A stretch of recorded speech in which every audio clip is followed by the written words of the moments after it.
देखिए आपके पास current electricity chapter चल रहा है और करंट इलेक्ट्रिसिटी चैप्टर में जो नेक्स्ट टॉपिक है ये है आपके पास ओम्स लॉ। इससे पहले हम लोगों ने क्या था, relation between current and drift velocity और ड्रिफ्ट वेलोसिटी। तो ड्रिफ्ट वेलोसिटी क्या है और करंट और ड्रिफ्ट वेलोसिटी में क्या रिलेशन है, आई थिंक ये आप लोगों को अच्छे से समझ में आ गया होगा। इसका डेरिवेशन भी आप लोगों ने रिवाइज किया होगा, इंपॉर्टेंट डेरिवेशन है, इसको आपने करना है, ठीक है। अब आप तक का नेक्स्ट आता है ओम्स लॉ। ओम्स लॉ आपने क्योंकि टेंथ में ऑलरेडी आप लोग पढ़ चुके हैं तो इसलिए आपको इजीली समझ में आ जाएगा आपके पास।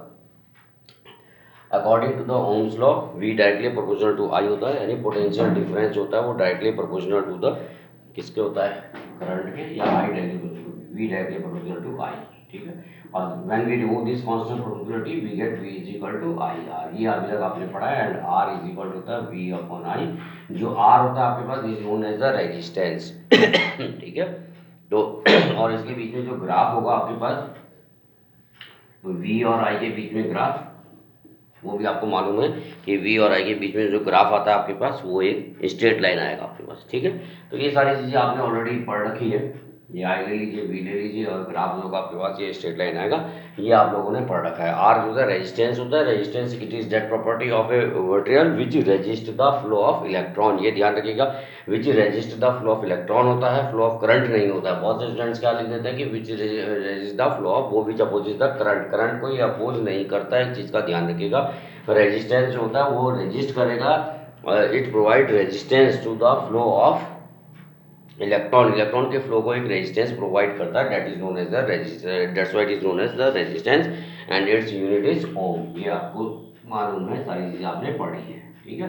तो ओम्स लॉ में आपके पास था, according to the Ohm's law the potential difference होता है is directly proportional to the current, या current flowing through conductor is directly proportional to the potential difference, ठीक है, across the ends of the conductor provided. अब ये चीज ध्यान रखिएगा ना, provided physical condition remain constant. तो फिजिकल कंडीशन रिमेन्स कांस्टेंट का मतलब हो गया आपके पास कि इसमें आपने इस चीज़ का ध्यान रख के चलना है कि जो फिजिकल कंडीशंस होंगी आपके पास, फिजिकल कंडीशंस का मतलब हो गया टेम्परेचर, प्रेशर, एरिया, ये सारी चीज़ें जो है कांस्टेंट होनी चाहिए। यानी पर्टिकुलर कंडक्टर अगर हम लेंगे तो उसकी लेंथ में चेंज नहीं आना चाहिए, उसके एरिया में चेंज नहीं आना चाहिए, उसके टेम्परेचर में चेंज नहीं आना चाहिए। अगर ये सारी चीज़ कांस्टेंट होती है तो पोटेंशियल डिफरेंस जो होता है applied across a conductor is directly proportional to the current, या current is directly proportional to the potential difference हो जाएगा, v directly proportional to i, ठीक है, या i directly proportional to v आप लिख सकते हैं, जैसे भी है।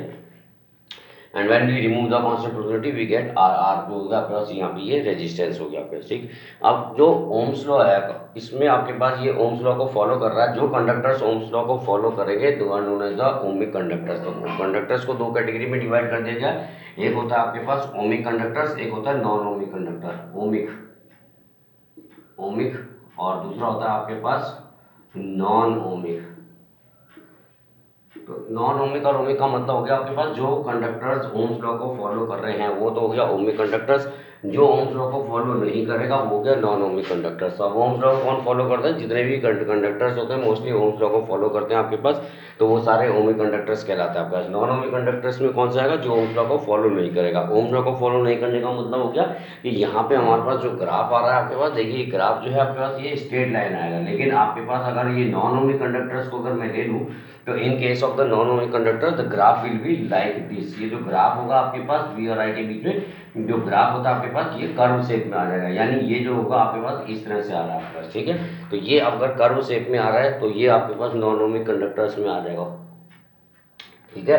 तो इसको हम कह देंगे कि नॉन ओमिक कंडक्टर्स, ये नॉन ओमिक कंडक्टर्स हो गया। अब नॉन ओमिक कंडक्टर्स का इसका एग्जांपल होता है जितने भी सेमी कंडक्टर्स होंगे, इसमें सेमी कंडक्टर्स, जो सेमी कंडक्टर्स होते हैं वो नॉन ओमिक कंडक्टर्स होते हैं इसमें, ठीक है। थर्मिस्टर्स वगैरह जो इसमें फ्रिज वगैरह में यूज होते हैं आपके पास, तो वो इसमें ओम्स लॉ को फॉलो नहीं करते हैं। ट्रांजिस्टर्स हो गए आपके पास, डायोड हो गए आपके पास, ये जो है ओम्स लॉ को फॉलो नहीं करेंगे, तो ये कहलाएंगे आपके पास नॉन ओमिक कंडक्टर्स, ठीक है। तो ओमिक और नॉन ओमिक कंडक्टर्स क्या है, इनके बीच में आपको रिलेशन क्या डिफरेंस है ये आपको पता चल गया होगा। अब हम करते हैं इसमें जो इंपॉर्टेंट चीज आपके पास आएगी एग्जाम में, वो आता है derivation of Ohm's law. Ohms law को आप किस तरह से ड्राइव करेंगे, ठीक है। तो अभी तक आपने देखा कि आपके पास दो रिलेशन है, एक तो है ड्रिफ्ट वेलोसिटी, तो आप यहाँ से स्टार्ट करेंगे।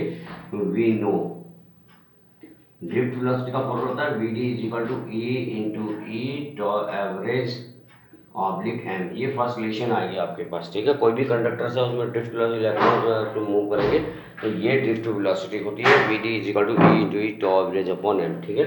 ऑल्सो ये आपने याद रखना है, ई इज इक्वल टू होता है वी अपॉन एल, ये भी आपको मालूम है। सेकेंड रिलेशन है, ये भी आपको मालूम है। ई जो हो गया आपके पास इलेक्ट्रिक फील्ड हो गया, बी हो गया आपके पास पोटेंशियल डिफरेंस, और एल हो गया आपके पास लेंथ ऑफ द कंडक्टर। ये दो रिलेशंस आपने इसमें से याद रखनी है। और तीसरी रिलेशन होती है आपके पास इसमें I is equal to N E A V D, ठीक है। ये तीन रिलेशंस अगर आप याद रखेंगे तो आप ओम्स लॉ को ड्राइव कर सकते हैं। ओम्स लॉ में देखिए आर जो होता है वो रेजिस्टेंस को हम उसको कांस्टेंट लेके चलते हैं।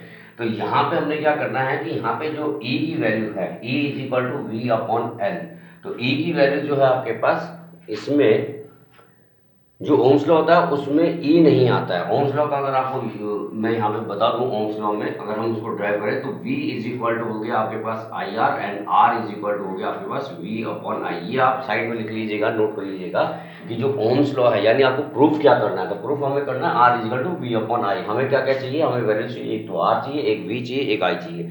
अब यहाँ पे देखिए आपके पास E हमें कहीं पे नहीं चाहिए, तो E को हमें क्या करना पड़ेगा, रिप्लेस करना पड़ेगा। तो E क्या है आपके पास V D, यहाँ रिप्लेस करेंगे तो यहाँ पे आ जाएगा आपके पास using value of E in first. अब यहाँ फर्स्ट में यूज वैल्यू ऑफ E को जो है फर्स्ट में रख देंगे, तो अगर फर्स्ट में यूज करेंगे तो ये आ गया drift velocity V D equal to E, और E की जगह हमने लिख दिया E अपॉन एल, और ये हो गया आपके पास टॉ एवरेज अपॉन एम, ठीक है। तो ये इक्वेशन नंबर हमारे पास होगी, ये फोर्थ इक्वेशन आ गई। अब इस फोर्थ इक्वेशन में देखिए हमने जो हमें E था यहाँ पे, इस E को हमने रिप्लेस कर दिया क्योंकि हमें इस फॉर्मूले में E की कहीं जरूरत नहीं है, तो हमने E को क्या कर दिया, रिप्लेस कर दिया। अब हमारे पास ये वैल्यूज आ गई आपके पास, ठीक है। अब आपको इस फॉर्मूले में क्या चाहिए, V चाहिए, V ऑलरेडी आपके पास आ गया, लेकिन साथ में क्या चाहिए, R चाहिए। R जितने भी कॉन्स्टेंट्स होंगे, क्योंकि R जो होता है वो कॉन्स्टेंट्स होता है, तो जितने भी कॉन्स्टेंट्स होंगे वो सारे R हो जाएंगे आपके पास, ठीक है। तो R भी एक तरह से आपके पास समझिए आ गया आपके पास। अब आपका चाहिए I आपके पास आएगा, ये थर्ड इक्वेशन में I इज इक्वल टू है NaVd। तो इस इक्वेशन में क्योंकि Vd नहीं है कहीं पे, Vd को हम रिप्लेस कर देंगे, तो जो Vd की वैल्यू है उसको हम सेकंड थर्ड में यूज करेंगे। तो using value of Vd from fourth to third, ये फोर्थ इक्वेशन से, यहां से हमने Vd की वैल्यू को थर्ड में यूज किया, ठीक है।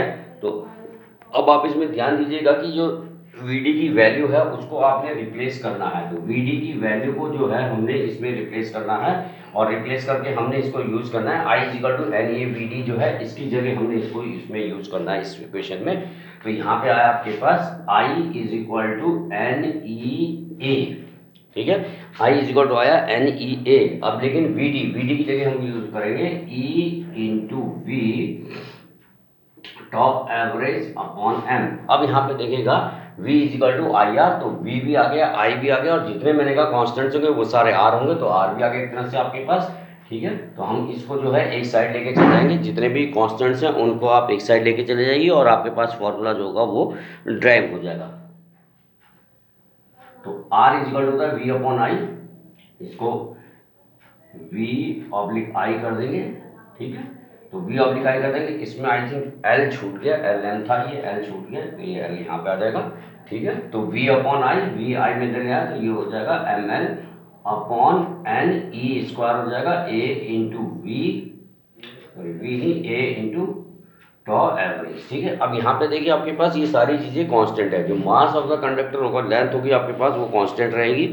सेकेंडली आपके पास जो लेंथ है वो कांस्टेंट रहेगी। थर्ड आपके पास एरिया कांस्टेंट रहेगा आपके पास, ठीक है।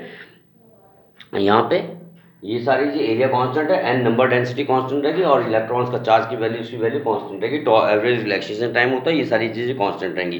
तो ये सारी चीज़ें आपके पास कांस्टेंट आ गई आपके पास। तो इस इन कांस्टेंट की जगह इसको हम यूज़ कर सकते हैं एज ए आर, यानी रेजिस्टेंस ऑफ ए कंडक्टर, ठीक है। तो आपके पास इसको, ये जो पूरी वैल्यूज हैं इसको हम यूज करेंगे R is equal to ml upon n e square A into tau average. इसको जो है हम R मान के चलेंगे। अगर हम इसको R लेके चलेंगे तो हमारे पास फॉर्मूला आ जाएगा V upon I is equal to R, और V is equal to I R. तो इस तरह से जो है आपने ओम्स लॉ को ड्राइव कर लिया। तो ये आ गया आपके पास V upon I is equal to R, और we can write it as V is equal to I R, ठीक है। तो इस तरह से जो है आप जो है ओम्स लॉ के फॉर्मूले को ड्राइव करेंगे। ये एक इंपॉर्टेंट रिलेशन है जो एग्जाम में अक्सर पूछी जाती है आपके पास, कि derive relation between the potential difference, current and the resistance, और how can you derive the Ohm's law. ठीक है, किस तरह से आप ओम्स लॉ को ड्राइव करेंगे, तो ये आपके पास रिलेशन है। इस तरह से इसको पूरे को आपको डेरिवेशन को करना है। साथ में एक चीज़ और याद रखिएगा कि आपको इसमें लिखना है कि let us consider a conductor having length L, let V be the potential difference, I be the current flowing through the conductor, L be the length of the conductor। ये सारी चीज़ें आपको जो है उसमें लिखते चले जाने, जिससे कि जब डेरिवेशन करें तो जब डेरिवेशन चेक हो रहा हो तो ये पता चल जाए कि आपने जो टर्म्स ली हैं वो क्या किसको रिप्रेजेंट कर रहा है। जो सिंबल्स आपने लिए, V लिया, V किसको रिप्रेजेंट कर रहा है, I किसको रिप्रेजेंट कर रहा है, N क्या चीज़ रिप्रेजेंट कर रही है, N और E ये क्या चीज़। तो ये सारी चीज़ें आपकी मेंशन करनी है आपको। तो इस तरह से अगर आप करेंगे तो ये ओम्स लॉ का जो डेरिवेशन होगा ये आपका ड्राइव हो जाएगा। तो ओम्स लॉ क्या होता है और ओम्स लॉ का डेरिवेशन किस तरह से आपको करना है, रेजिस्टेंस क्या होता है, रेजिस्टेंस की यूनिट्स क्या है, ये मैंने आपको बता दिया। कॉज ऑफ रेजिस्टेंस एक और चीज़ है, ये आपको मालूम होना चाहिए। पहले भी मैं आपको बता चुका हूँ कि जो कंडक्टर्स होता है, कंडक्टर के अंदर एटम्स होते हैं, एटम्स और आयंस का जो अरेंजमेंट होता है, व्हेन इलेक्ट्रॉन्स मूव तो then they collide with these atom और आयंस, और ये अरेंजमेंट डिपेंड्स करता है डिफरेंट मटेरियल्स के ऊपर। एंड दैट्स व्हाई जो रेजिस्टेंस होता है आपके पास वो हर एक मटेरियल का डिफरेंट हो जाता है आपके पास, क्योंकि वो उनके अरेंजमेंट में, कंडक्टर के मटेरियल के अरेंजमेंट के ऊपर डिपेंड करता है एटम्स और आयंस को अरेंजमेंट। तो इलेक्ट्रॉन जब मूव करेगा from positive end to negative end, negative to positive जब वो मूव करना स्टार्ट करता है, तो जब नेगेटिव से पॉजिटिव वो मूव करेगा तो वो टकराएगा, और टकराने के कारण से आपके पास जो होगा इसमें रेजिस्टेंस होता है वो आपके पास क्रिएट होता है। तो ये आपने याद रखना है कि जो कॉज ऑफ रेजिस्टेंस अगर आपसे पूछता है तो रेजिस्टेंस क्यों क्रिएट होता है ये आपको मालूम होना चाहिए, due to the collision of free electrons with ions और the atoms of the conductor. तो ये चीज़ आप ध्यान रखिएगा। ठीक है, तो यहाँ पे आपके पास ये रेजिस्टेंस का कारण आपको बता दिया, पॉजिटिव एंड से नेगेटिव एंड्स में जाएगा आपके पास, कोलाइड कोलिजन टेक प्लेस करेगा, और कोलिजन के कारण से ही रेजिस्टेंस होता है, with raise the flow of electrons. ठीक, तो ये था आपके पास ओम्स लॉ।